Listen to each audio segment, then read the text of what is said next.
Buonasera, benvenuti a questo appuntamento di Incroci di Civiltà, un incontro che a noi fa sempre piacere, è l'incontro con il Nord. Ce n'è già stato uno ieri con Sean, oggi un altro incontro con il Nord, ce ne sarà uno anche domani. Quest'anno il Nord dell'Europa è molto ben rappresentato, ma in realtà è ogni anno ben rappresentato e siamo molto felici. Quel mondo e quelle culture producono una estrema fascinazione su di noi ed è bene coltivare questa fascinazione. Abbiamo il piacere dunque di avere con noi oggi Mikael Niemi dalla Svezia,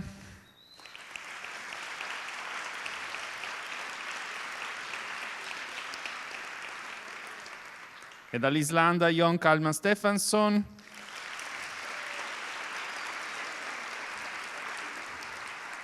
il quale tra l'altro ha avuto una disavventura aeroportuale ieri sera, doveva atterrare a Venezia, c'era quel tempo terribile che ricordate, è stato dirottato a Malpensa, ha fatto il viaggio di notte e è arrivato qui a Venezia intorno alle 6, ma è qui, ha preso appena un caffè e quindi sicuramente giocherà una bella partita. Converseranno con Massimo Ciaravolo dell'Università Ca' Foscari. Massimo. Questa conversazione avviene grazie ad alcuni supporti straordinari che ci vengono sempre, che ogni anno ci permettono queste conversazioni: il sostegno dell'Icelandic Literature Center, il sostegno dello Swedish Arts Council, molte grazie a loro, il Dipartimento di Studi Linguistici e Culturali Comparati e una collaborazione che a noi sta veramente molto a cuore, collaborazione storica ormai con Iperborea. Volevo salutare Pietro Biancardi che la rappresenta qui, grazie Pietro. E mi permetto di chiederti di mandare da parte nostra, da parte di tutti noi, dell'organizzazione, dello staff, del pubblico, un saluto di cuore da Emilia Ludigiani che da sempre ci segue. Allora, l'incontro avverrà in lingua inglese con traduzione simultanea, per chi lo volesse ci sono le cuffie, le avete già. Io mi fermo qui con i saluti, sono convinto che sarà una bellissima conversazione, quindi chiamo nell'ordine Mikael Niemi, prego, will you come? Jon Kalman Stefansson, please. Massimo Ciaravolo. Thank you. Massimo nel mezzo. Grazie.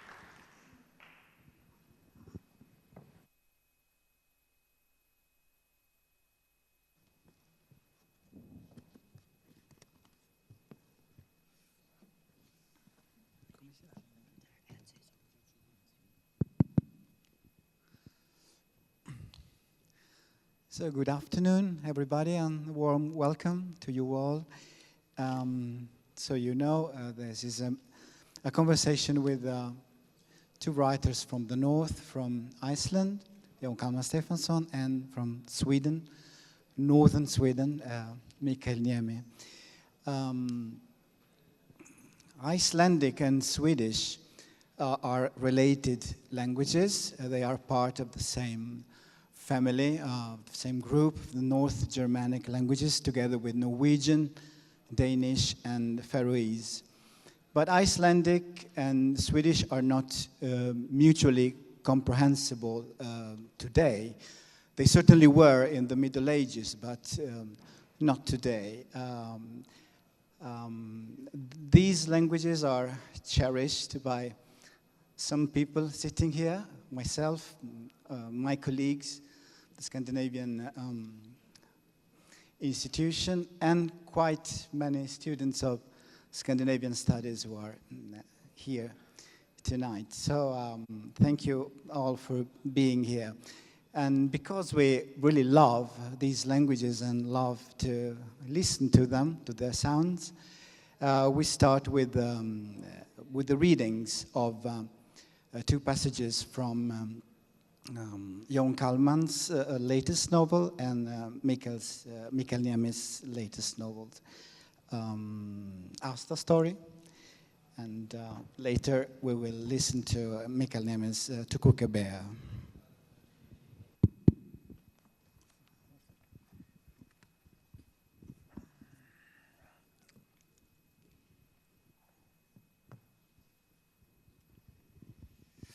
Hello. So I will read a short chapter from my book in Icelandic, Saga Ástu, and of course you will understand it more or less. It's very similar to Italian. Væri byggilegt á þessari plánetu ef ekki væri til buxnavassar. Hún sest niður, bíður eftir grautnum sem reynist jafn þykkur og ólýstugur og í gærmorgun. Hefurðu lesið Davíð, spyr Jósef án þess að láta bókina síga. Ásta yppir öxlum en áttar sig jafnskjótt á því að hann sér það náttúrulega ekki, falinn bak við bókina. Kannski, segir hún. Kannski, það gott orð, segir hann. Það helvíti gott orð, ég kann vel við það. Þú mátt ekki tala illum Davíð, segir Kristín. Hann góður strákur. Hann dauður, tilkynnir Jósef þurrlega. Þeir grófu hann í skyndingu fyrir ekki svo löngu. Þá hafði hann að vísu verið dauður í það bil 30 ár án þess að fólk fattaði það. Farin að lykta rosalega. Það var þess vegna sem hann drakk svona mikið. Fólkið fyrir norðan sagði að hann ætti vandræði með vín. Vandræði, þvílíkt rugl. Hann var bara að reyna að fela nályktina. Það þess vegna sem sumir drekka. Þú ert ekki verið svona reiður, segir Kristín. Maður á að vera glaður meðan maður ungur. Þá svo mikið eftir á lífinu og ekki búið að binda þig ennþá niður. Reiðin skilar engu nema ósætti. Það aukin heldur sauðburður í fullum gangi, þá engin tími fyrir reiði.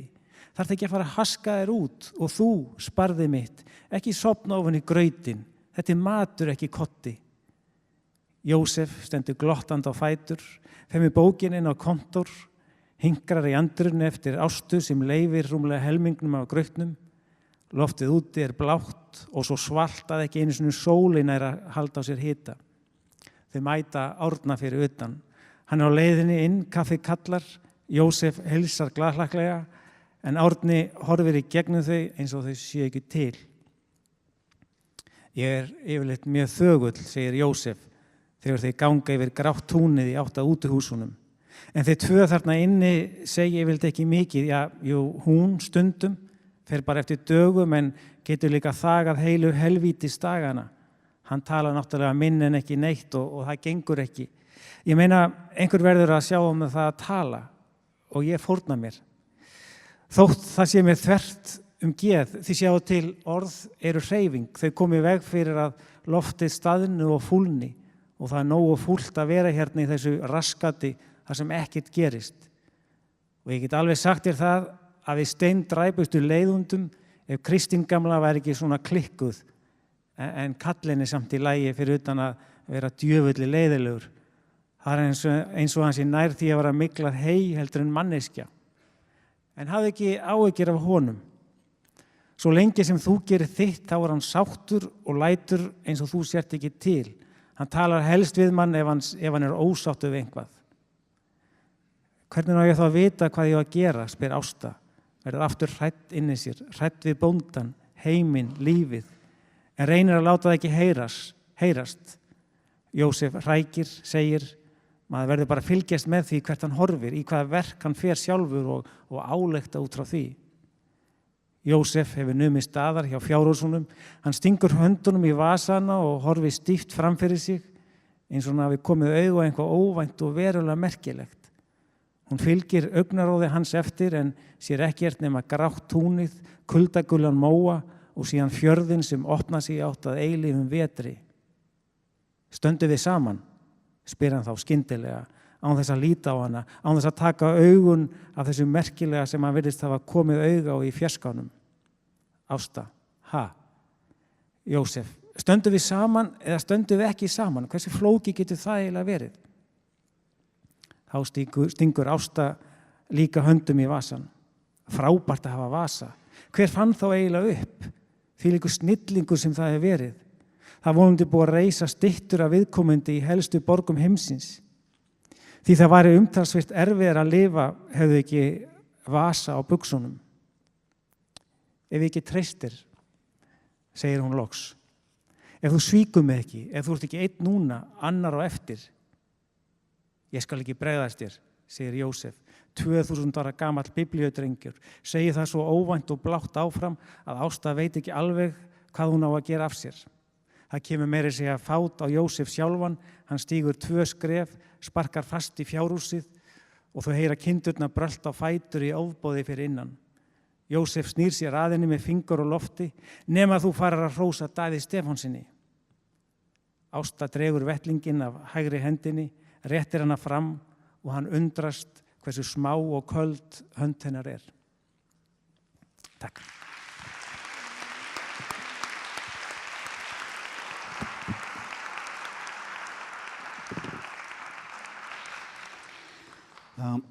All the books by Jon Kalmar Stephenson in Italian have been translated by Silvia Cosimini, who was here today, but who was here yesterday, but not today. And now, Mikael Niemi, your passage, translated by Alessandra Albertari and Alessandra Scali. Alessandra is here today. Alessandra Scali is here today.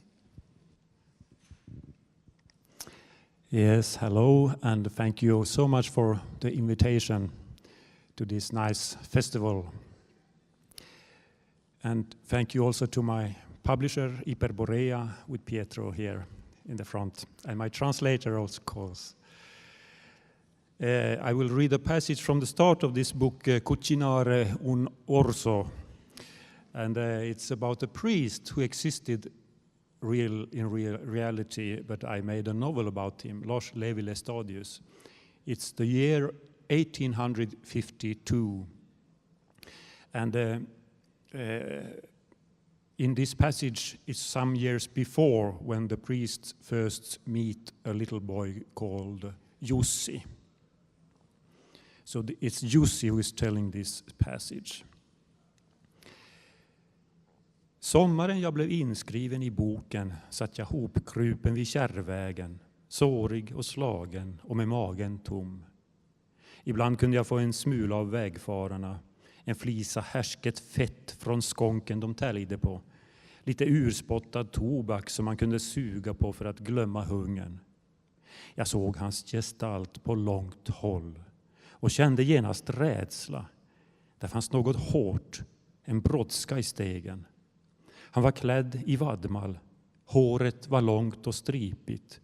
Man kunde ha tagit honom för en luffare. Men blicken var uppmärksam. Han spanade hela tiden runt, lät blicken fara från ena sidan till den andra. Ibland upp i trädkronorna och därpå ner kring tåspetsarna där han plötsligt böjde sig och plockade upp något litet strå. Jag kände en stigande rädsla och tryckte mig bakåt i dikesgräset, ville göra mig osynlig. Men naturligtvis upptäckte han mig. Jag sa inget, var beredd att springa därifrån. Men så prövade jag att bedjande sträcka ut min lilla handflata. Onko sulla nälkä? Frågade främlingen på finska. Och när jag inte svarade bytte han till samiska. Legon nielkon. Är du hungrig? Jag förstod bägge språken, men var rädd att få stryk. Min smutsiga pojkhand darrade, men jag tvingade mig att hålla den kvar. Han grävde en stund i sin kont och drog fram en mörknad spånask. Så stack han ner handen och for runt. När han drog upp den såg jag att tummen var alldeles gul. Han höll den emot mig. En vuxen kars stora uppstickande tumme med en kladdig hätta. Allvarligt nickade han. Jag försökte ta med min hand, men då parerade han. Lugnt förde han tummen mot mina hopknipna läppar och duttade till. Jag kände hur kladdigt det blev och slickade reflexmässigt av mig.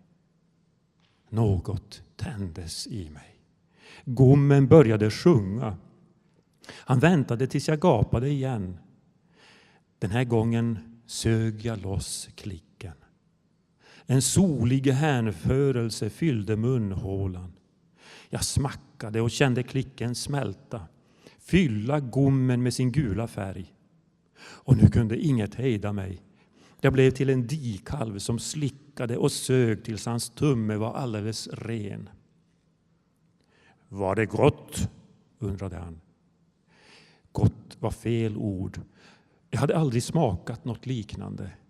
Jag visste inte ens att detta fanns. Att världen kunde innefatta något så ljuvligt. Det heter smör, sa han. Voita. Mera, viskade jag på finska. Han betraktade mig på det där granskande, intensiva sättet. Vad heter du? Jussi. Vad heter din pappa? Mikä sinun nimin, isän nimi on? Jag stirrade i marken. Hur gammal är du? Nu är du väl 9 år eller 10? Jag vet inte. Vet du inte? Han böjde sig närmare och jag tänkte att han skulle slå mig. Instinktivt knep jag ihop ögonen och sköt upp axlarna. Men den där hårda snärten kom aldrig. Istället kände jag hans fingrar i håret ner över mitt lilla öra. Vet du vilka som är de saliga? Vet du vilka som hör himmelriket till? Jag ruskade åter på huvudet. Det är barnen. Jag hade aldrig hört någon säga något liknande. När jag försiktigt tittade upp var hans ansikte alldeles nära. Han iakttog mig stilla. Hans ögon var blekblå med gröna samiska stänk, som jockarna, som fjällen.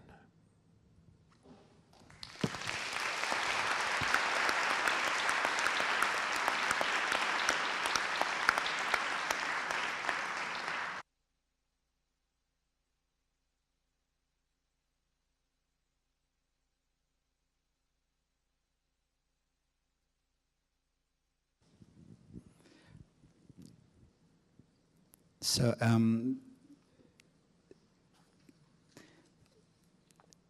before starting with these two novels, your latest novels, of course, thanks to the work of Hyperborea, not only are you both of you, Jan Kalman and Mikael, major writers in your home in your home country, you have become international writers thanks to translations. Your works have been translated to many languages, and several of them have been, are available in many languages. In Italian, I think this is Ausa's story is the 7th book translated by Hyperborea, and To Cook a Bear is the 5th by Mikael Niemi. So this means that readers in Italy really have the possibility to explore many facets and many aspects of these two writers. And there is really a lot to explore and to discover.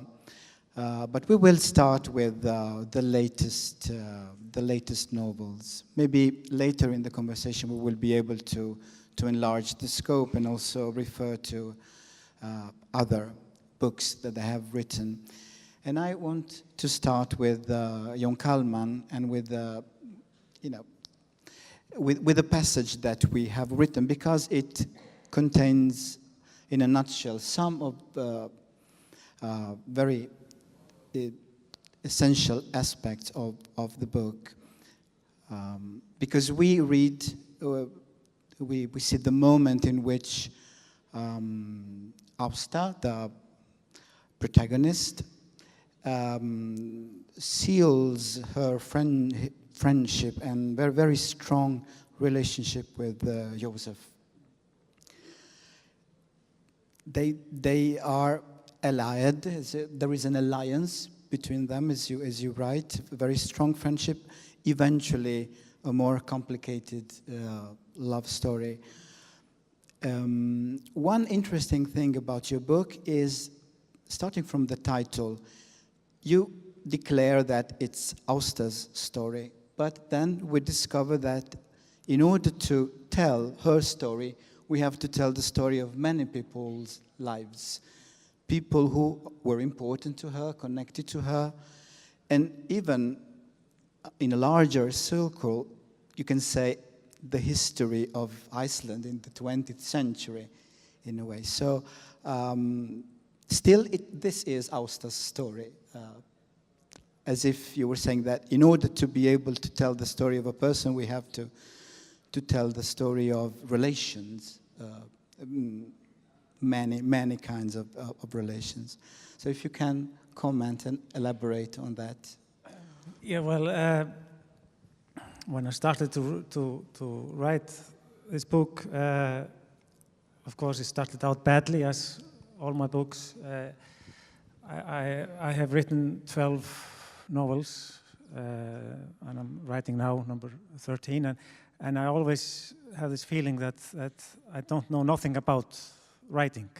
It's always like I'm a beginner every time, and it makes me happy because I think it's a terrible thing if you're a writer and you realize that you know what you are doing. It's very important to get lost all the time and be unsure about what you are doing. Because if you are too sure about what you're doing, something dies inside you. When I had to start 3 times with this book before I struck the right notes. And maybe mainly because I was always trying only to tell her story. But then, of course, I realized that it's obvious that you can't talk about, or you can't describe a life without describing the surrounding and the people around them, and maybe especially if you come from some so small nation as Iceland, it seems necessary to reflect a bit the story of the country, because we Iceland, the story of the country is always inside us, in a way. You can't escape from it, and your life, you can read your life through the story of your country, in a sense. So it's for me impossible to tell a story without telling a lot of stories, and maybe it's also the way I think. But I believe that if you are going to understand the life and the person and your country and everything, that you have to tell a lot of stories, and then you have to describe a lot of people. It's not enough to describe one person. But I think it's mainly because I'm not capable to describe just one person. It's not my theme. It's not my dance. So I can go endlessly about describing how I write or why I do it. But the main thing, I write in the only way I can write. That's the basic thing. And this passage, when it takes place, I think it's mid-1960s, when Austa is a teenager, and she has left the capital town where she lives, Reykjavik, in order to. She's rather unruly at that time of her life, and she needs to rest, or to find her balance again by spending some months in the rural area of Iceland, in the western fjords. This is another interesting pattern in this novel, but also in other novels of yours, the interaction or the contrast between urban life, Reykjavik, the capital town, and the rural, the pastoral images and experiences. Why is this stay in the countryside so important for her? I can give you many answers, and all of them are both wrong and right. Well, one of the reasons is that in Iceland at that time, and also when I was growing up, it was considered necessary for people, for kids in Reykjavik to spend the summer in the countryside, because the city life, because we consider Reykjavik a city, though it's a very small one, the city life is not healthy, and it was very strong belief, 40 years ago, 50 years. I think it's the same in Sweden, and it's necessary to send the kids to the countryside to know the country, the animals, and to sense how the nation lived. Because if you lived in, like if I was asked when I was starting my writing career, and people asked me where I was from, and I said, well, I was born in Reykjavik, and then they said, that's not a place. So you have so every Icelander says maybe he has been born and raised in Reykjavik, and his mom and dad also, and his grandparents also. So they have 150 years in Reykjavik. But they still said, yes, I was born there, and my dad and my grandfather, but I'm from the Westfjord, or I'm Eastfjord, and so you are not from Reykjavik. And so youngsters were very often sent over the summertime to the countryside to work. And if you were not uneasy at school, or you didn't behave, then you were sent to some remote place to become a good kid, to find a balance. Of course, it's total nonsense, but still there is something in it. And for her, it was a good thing. But it's many similar thing in because, okay, Mikael Niemi is from Sweden, but still he's not from Sweden. He's from North Sweden, so it's not the same as the South. And reading his book, it's almost like being in Iceland, except here they have a lot of trees, which is of course worse. It's much better to have no trees, because if you have trees, you can see the landscape. So it's I think it's very similar. We have both. That you have the south in Sweden, Stockholm, and that's the thing that doesn't matter, but still it's everything. And we have Reykjavik. It doesn't matter, but still it's everything. We can probably say that, Mikael, that you make the periphery your center, whereas Stockholm, the Stockholm perspective, the central perspective, becomes peripheral in a way, and it is seen at a distance and even criticized. But you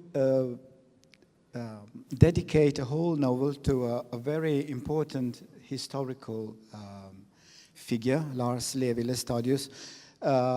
He was a preacher, a priest, and he started an awakening in the 1830s, I think, in the area where you come from, in the northernmost part of Sweden.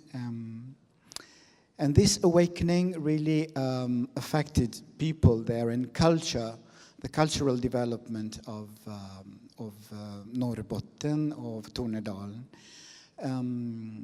up to present time. So it is also a matter of identity, probably, to reflect upon Lars Levi Laestadius. This meeting in the wood between Lars Levi and Jussi is also very interesting in the sense that it seals a bond of affection. Because, well, the first question can be why have you chosen to? Did you choose to decide to write, to devote a whole novel to such an important central figure, such as Lars Levi Lestadius? Yes.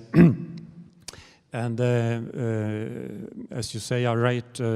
I not always write about the North, but many times I also have written science fiction.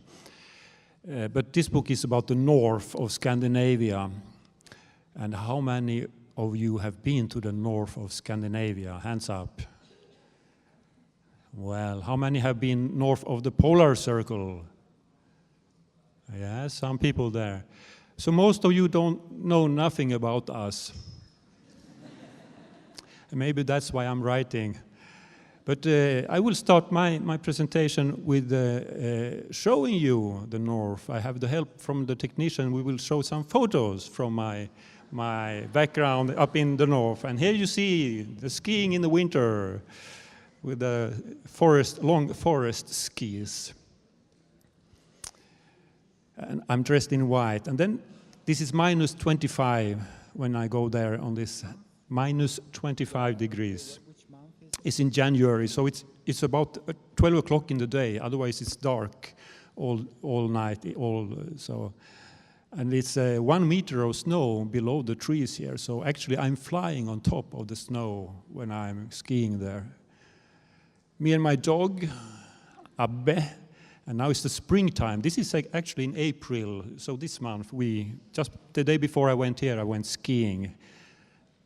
And then when the river is coming, getting rid of the ice, it's smash away the ice. It happens in May, and I'm standing before a wall of ice coming from the river, Torneo.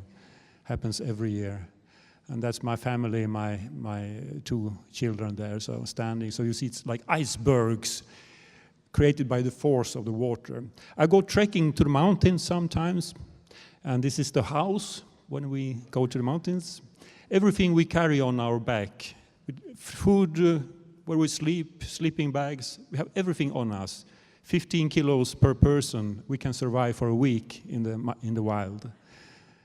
And there we go in the wilderness. This is the mountains of Sweden, so we don't have trees. It's a bit like Iceland.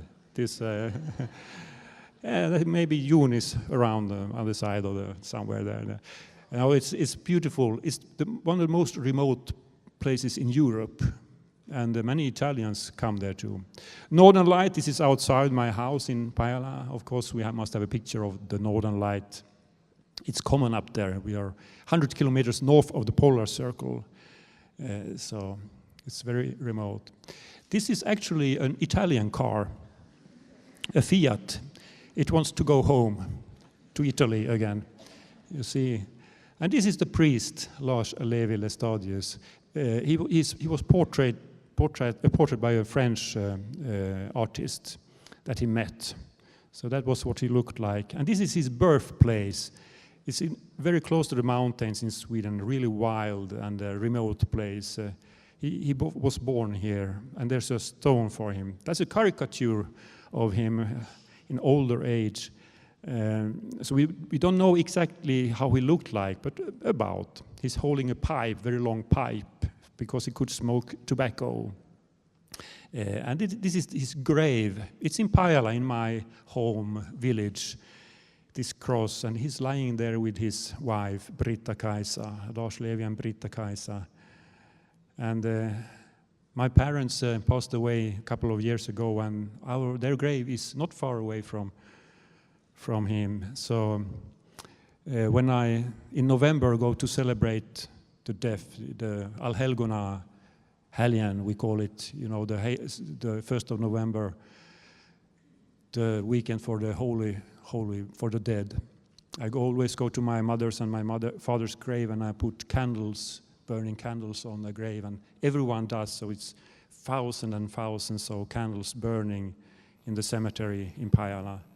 And after that, I go to Lars Levi Lestadius and Britta-Kajsa's grave and it's empty, dark. Although he was so famous, it's dark. So I have now started a tradition. I put a candle on the grave and I thank him for the inspiration. And I will end this first presentation with a hobby I have. I go very much out in the nature. As you saw, I was skiing. I also like in the springtime go with a kayak. And sometimes when the snow melts, it gets so much water in the forest. You can go kayak in the wild nature. And this film you will see a short part of, it's taken from the kayak, so it's a little bit shaky, but it's 11 in the night. And you see what I meet there. That's a moose, and that's a mother with her son, calf. And the calf was born 1 year ago. And she's eating. I'm about 50 meters from her. And if you see the stomach, there is maybe 2 more calves waiting to come out. And they are very scared, very, very big, very, very afraid. So she's looking at me and thinking, what is that coming? Well, is it dangerous? And I'm totally silent. 11 o'clock in the night. This is one of the reasons why I live up there. And in the autumn, I go out for hunting. So I told Iperborea, you can never invite me in September. And so far, they tried, but so she's going now. And the son will be, when she will have a new calf, she will kick away this old, she hits it to scare it away. So 1 year old, you become an orphan if you are an elk. Okay, goodbye. Was that an answer to your question?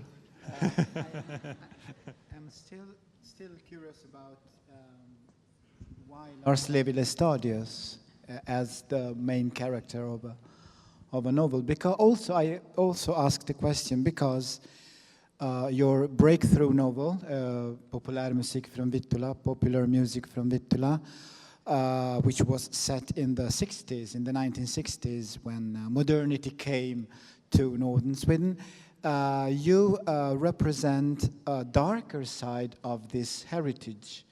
Matti is the main character, and his best friend Nila, a musician too, in the group, the rock group. They are trying, they are influenced by Elvis Presley and then the Beatles and pop music. Well, Nila's family represent the harsh and stern and gloomy side of Lestadianism. Nila's father was used to be a Lestadian, but now without faith in God. Only the harshness has remained. And a reader can imagine that you are rather critical again towards this religious tradition. But in the latest novel, Lars Levi Lestadius is a very warm figure, very fatherly. The passage that we have read here, it's the act of adoption of an outcast who is a Sami boy. So, yes, my house where I grew up was in Pajala, this small village, and it was only 200 meters away from the priest's house, where he died 1861. And 200 meters on the other direction, his grave is. So I grew up between his death place and his grave. And he is considered to be the most important person in the north. The year 2000, they had like a newspaper voting. They have it every year. Who is the man of the year in the north? The man of the year. And the year 2000, I was elected. So you see, at the man of the year, well, 19 years ago, but anyway. But the year 2000, they also had a voting, who is the most important person in the north for the latest 1,000 years. And it was Lars Levi Lestadius. So he's the man of the millennium, the 1,000 years, and I'm the man of the year. So you can compare us, the scale. But he was very charismatic person. He was interested in flowers. I am too. Botanics. He was interested in science, like the stars, astronomy. I am too. He was writing books. I am too. He was partly Sami person and a man who lived with the people up in the north. So, and I am too. I also have both Sami and Finnish origin. So we are quite similar in many ways. But as you told recently, he has been very strict and very hard and very. He belonged to the Protestant church in Sweden, but he was much harder in many times, in many ways. But I always thought that maybe he had another side too, because he had 18 children, he has and his wife. 18. 3 of them died young, but he must have been a good father, getting all these children, keeping them together. So.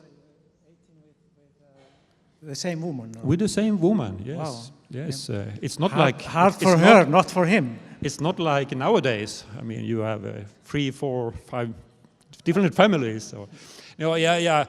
It will be reasonable, 8 to give birth to 18 kids. She was doing the hard work, yeah. We know that as fathers, all 3 of us, yeah. Lestadius, he had a small part in the beginning, but after that. But it was common. They didn't have contraceptives at that time. So, and also children were a blessing to the family. So I was interested in him, but I was also scared of him because he was so big. So I thought, how could I write about it? Well, first I had to be older, and now I'm older, and then he will be a detective. He will find a dead body in the forests, and he will become a criminal investigator in Pajala. Very crazy idea.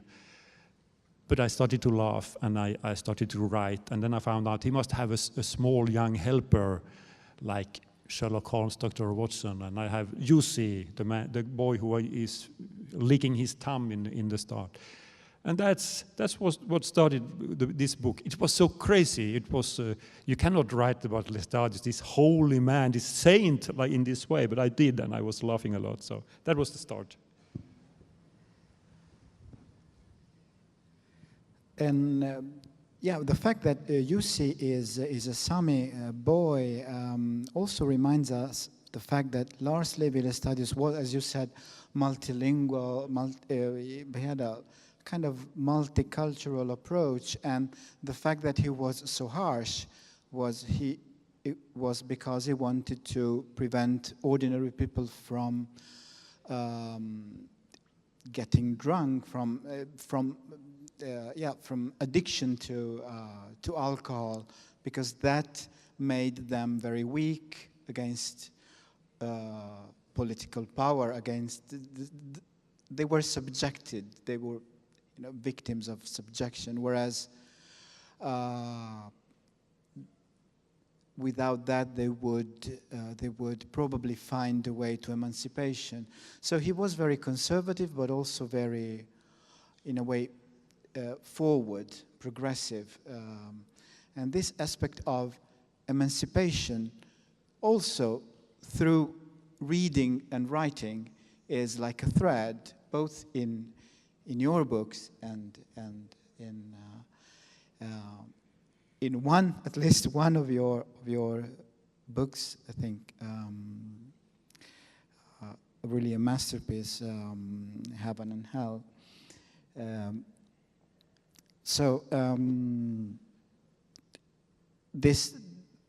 multilingual and multicultural background, if you can tell a little about yes, that. I think we have both one thing in common with concerning literature. We are both coming from an oral tradition. The Icelandic people have written books so long, but they have also told with their voices. And that's been the situation for us.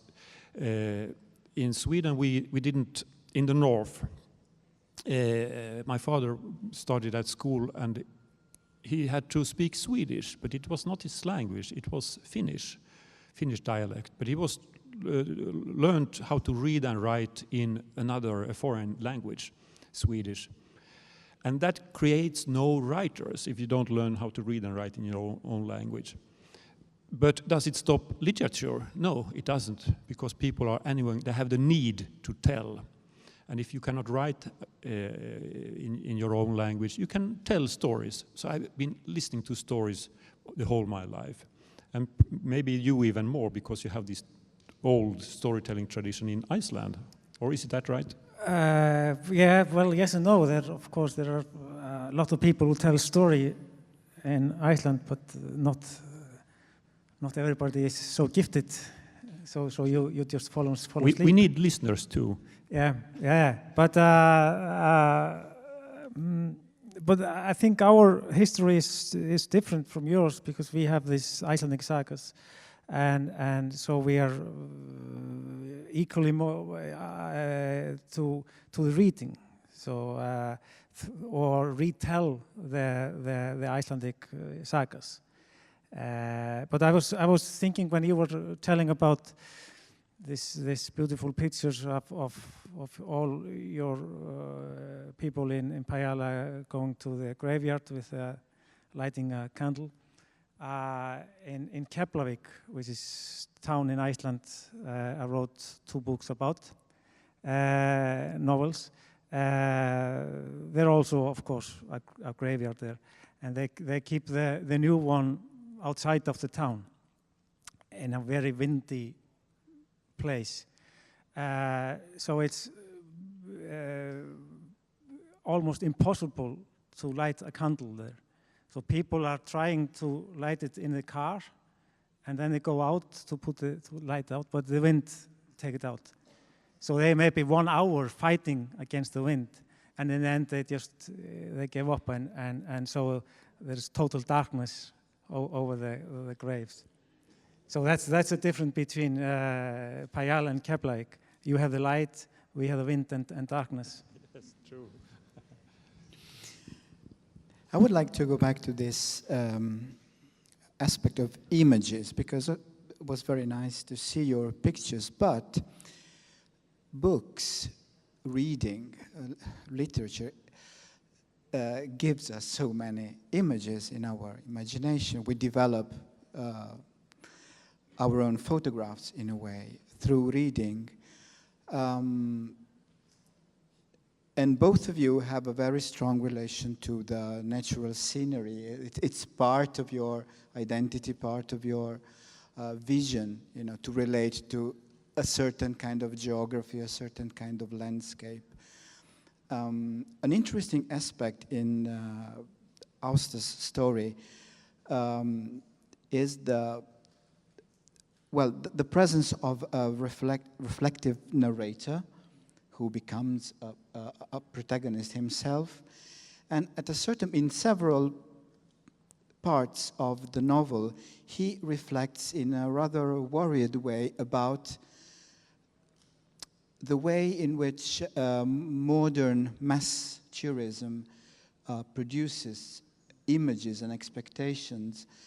And the problematic question about literature, is literature part of this, commodification of my country, my landscape? Or is it something different, something deeper, something more authentic? Which, of course, I think, and we all think, that it is. But there is in the narrators a concern, a kind of competition between, as I have seen it, between himself as a writer, a creator of images, of authentic images, and the commonplace, the kind, this rush to Iceland to see the sights. Yeah, well, it's if you're a writer for a country like Iceland, you have a another role than if you're coming from say England or Germany or something. You're always asked about your country, well, if we have a eruption, then everybody think that you are experts in volcanoes, and when we had the crisis, everybody was asking me about the economy, and demanding that I knew everything about that. And then, of course, when we were about our football team, I was asked about that, and I could give you some answer. A Swedish leader. Yeah, we had a very good. Now we have another Swedish trainer who's terrible. So we are going down just because of the bloody Swedish. But you know, if you are coming from a bigger country, or you were asked about your work. If you come from a smaller country, you're asked about your country, especially if you're coming from Iceland. And when you are writing and somebody gets the crazy idea to translate you, so you know that you are being read abroad. So it's always this constant fight that if you are, because if you start to write in that and have that in mind that you will be read outside, it will kill you as a writer. You have to be total in your languages, and you have to forget about everything else, because if you start to explain. Now they in Italy, they will not understand that, so I have to put it otherwise. You're dead. You just go and have another job. Of course, writing is not a job, but you know what I mean. But you know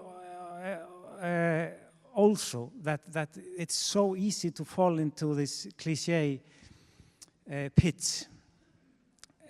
Describing Iceland there and etc. And this curious thing, this tourism, which of course you know everything about here in Italy and especially here, it's a both positive and negative thing. The good thing that people are coming to Iceland to see this beautiful country, and it's much more fun now in Iceland, much more restaurants, and we are filthy rich again, and thanks to you, and keep on coming with your money. But of course, if you have 2 million tourists in where only 350,000 people, something will happen, and that's of course worried me a bit. But then again, if you are never worrying in your life is boring. A similar concern can be found also in Koka Björn, probably not so central as it is in Haustad's story, but seems that even in the 19th century, the northern part of Sweden was already becoming a goal, for the experience of the sublime, and people from Germany or Southern Europe were coming up north to see, and what kind of truth do they find there? Yes, to go to the North Cape, the northeast point of Europe, was very early a target for people, and I don't remember the exact year, 1700 or 80 or something. We had an Italian expedition passing Pajala actually. Giuseppe Acerbi was his name. He was also an artist, so he made paintings from the countryside there, so that are still kept. And that's wonderful. We can see how the buildings and the old church was at that time. But when I write, I think I have that in common with Jon and many. Partly you reflect on your life, but also another part is you want to change also things. For instance, I think. Well, a problem in the north where I live is we can be very well, very local, too local. Like we fight with our neighbors a lot, and the closer neighbors the more fighting we do. Instead of maybe fighting against Stockholm or other things, we have these small local fights, and that's partially to keep because it's so cold in both places. Yeah. If you fight, you get warmer. So it's our way of surviving. Yes, and nothing happens. So if you can tell that, well, this girl in that house, she looks pregnant. Yes, I think she's pregnant. Or and maybe she's too fat, but you don't say that. Yeah. And always when I go by car in Pajala, we say hello to the other car. You know, it's very strange for you. You say to the car, but not to the people. Well, you know, the modern cars, you cannot see who is sitting in the car, but you know this car is driven by some family. So you always do like this. You when you pass on the road, you do like this, or you can do very easy like this. It's also okay. It says, "I see you, you see me," and it's like hello. But if I don't do it, if I forget, then they start to talk. Wasn't that Michael? He wasn't saying hello. No, he's feeling bad.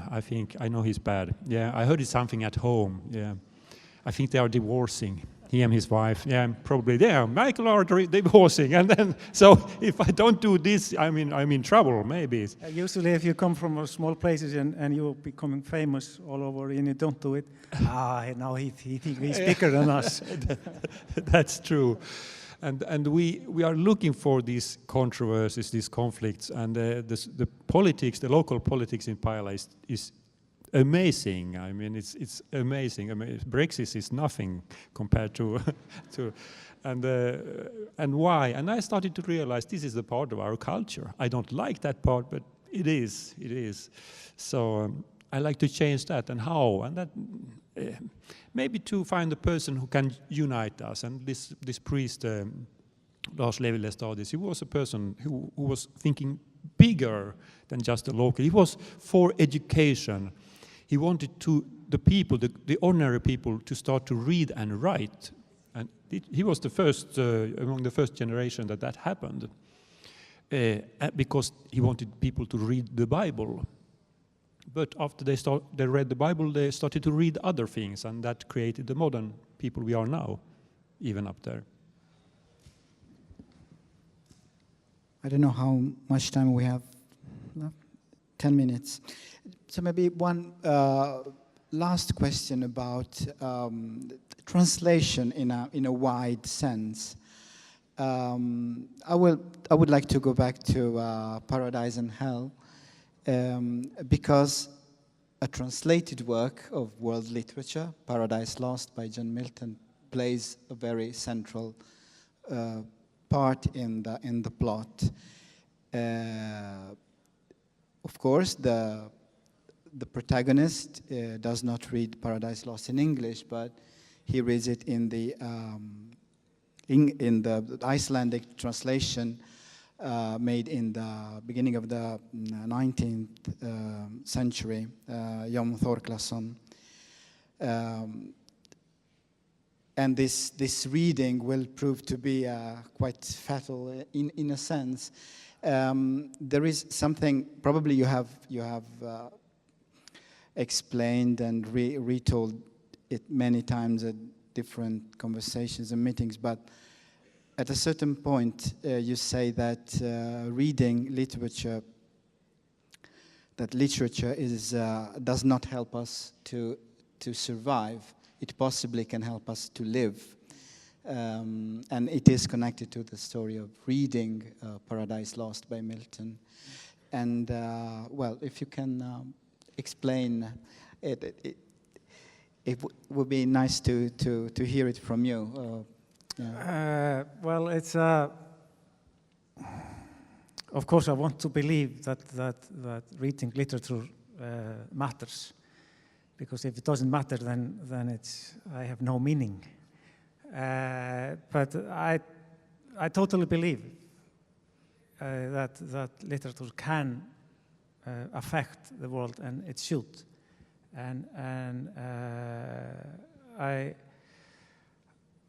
think that if you have this gift of writing, write story or poetry, or that you should always have that inside you, deep inside your mind, that to affect people and to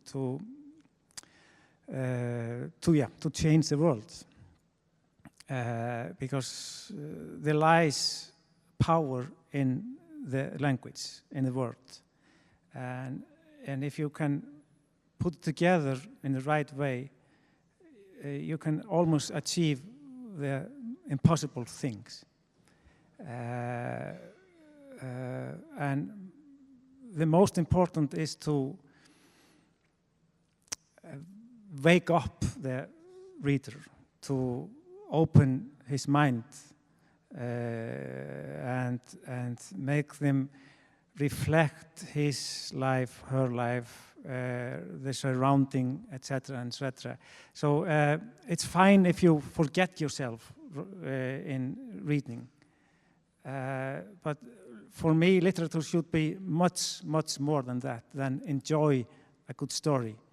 A literature should also hurt you, make you sad, make you angry, and when you have finished reading the book, you should, if it's a good book, it should follow you for the rest of your life, maybe just as a feeling. But if it follows you as a feeling for the rest of your life, it has affected you. So it has changed your life a bit. So, and Paradise Lost was of course one of those pieces in world literature, and both in English, it has its own life there, but then it's translated. And at that time, when you were translated, you don't have to bother to do it exactly as it in English. You can do it in your own way, and people did that in Iceland. So and every book which is translated, it has a new life in the new languages. So that's a beautiful thing, and therefore I always say and try to remember to remind us that the most important person on earth are translators, because they are bridges between cultures like.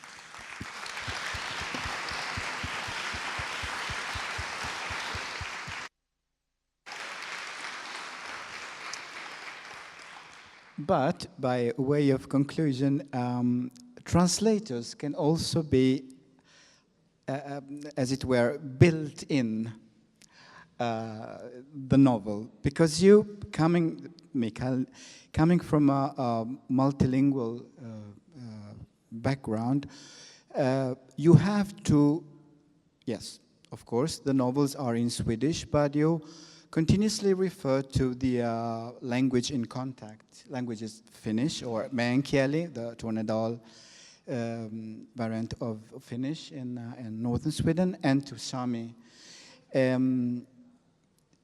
So this kind of need to translate, also to make understandable for probably the reading public in southern Sweden, who have faint idea or no idea of this situation.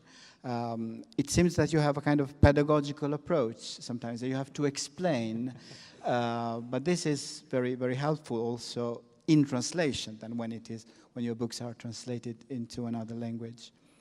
Have you reflected on that, on this aspect of yourself as an immanent translator of the different languages and cultures in Tornedal? Yeah, yes, well, a translator of culture, I think I am, of languages, maybe. I mean, Sweden is a nation, we were really strong nationalism during the 1800, 50, 1900. We had a strong nationalism. And the Swedish government had a politics that we should be united in Sweden. Only one country, one language, one people. And up in the north we were Sami, many different Sami groups, and we were in my grandmother's ancestors, and my father's, we were Finnish, from Finland. So we were not really Swedish, and that made my father not to speak his language with me. I learned Finnish when I grew up, but not from him, but from other people. He didn't want to speak it to me. And it still feels sad that you're ashamed of your own language. And now I know now that this situation is typical for Europe. In every European country there are minority languages. Every except for two. And one is sitting here, Iceland. And the other country is, guess? Monolingual. Yeah, from the start, not immigrants. Portugal has also. That's what I heard in a minority congress. Now, of course, we have immigrated languages. So for me to speak many languages, to meet, cross, and to speak, even if you speak like my English is not very, very good, but I do try to speak it, and you try to understand me, and this makes us to contact each other. And I think the young generation are one of their skills is the language to meet. So it's fantastic. We can meet crossing cultures like this, like we do on this wonderful festival. And I hope you continue for more than 12 more years. I heard you had a 12-year. Soon your child will come into puberty and maybe doing a revolution. I don't know, but I think you can let him or her grow up and be a very strong festival for many more years.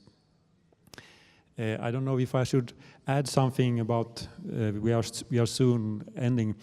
And I listened to the great writer Sean, also from Iceland yesterday, and he was talking about the long time. And I felt so happy because I'm thinking in the same way that me and today is only very small and not very important, because I'm coming from ancestors. I'm going into the history. My children will survive me, and I think that's also about age. My parents passed away, as I told you, and I'm thinking, who am I? Probably you do too. So we can go back to 1913. We're back 100 years from now, 1913. How many people of you have photographs from that time, from your ancestors? A photo.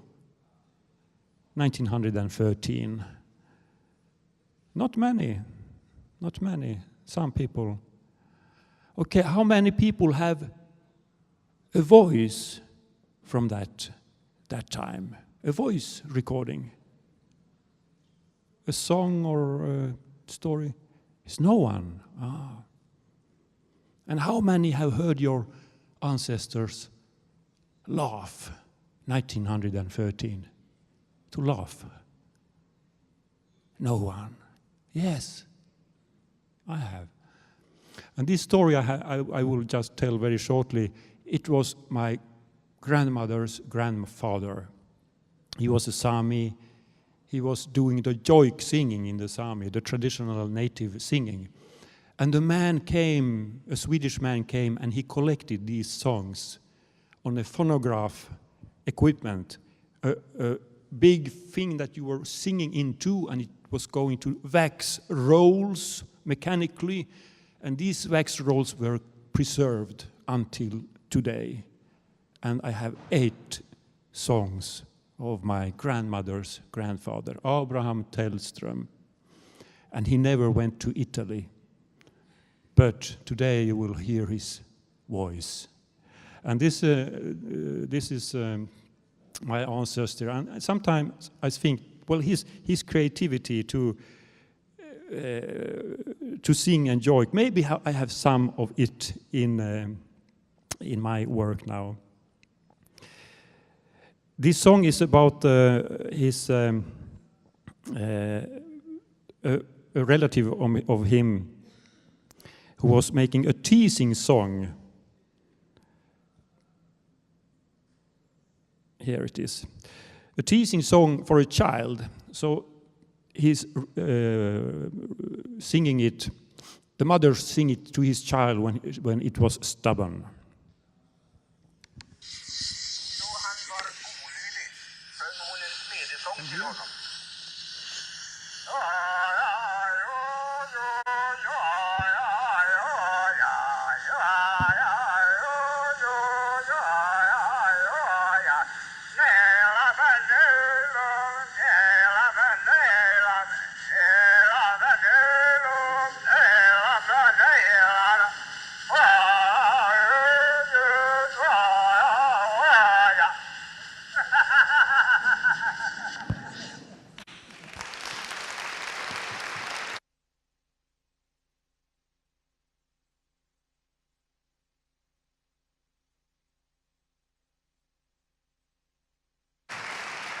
Thank you so much, Jon Kalman and Mikael, for being here tonight with us. Yeah.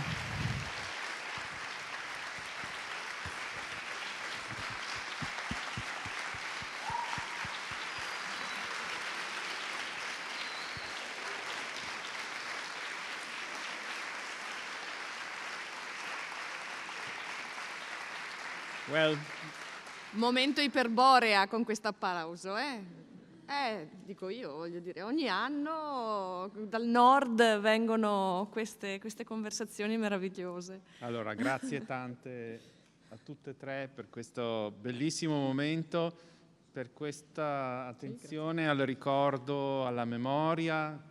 Uno studioso diceva che cos'è la letteratura? È la memoria non biologica dell'uomo, e credo che oggi abbiamo sentito qualcosa sulla non biological memory of man, which is literature. Thank you very much indeed. Grazie davvero, grazie davvero. Sono disponibili tra qualche istante entrambi al firmacopie qui all'uscita, all'ex gazebo. Adesso non c'è più il gazebo, ma c'è un tavolo.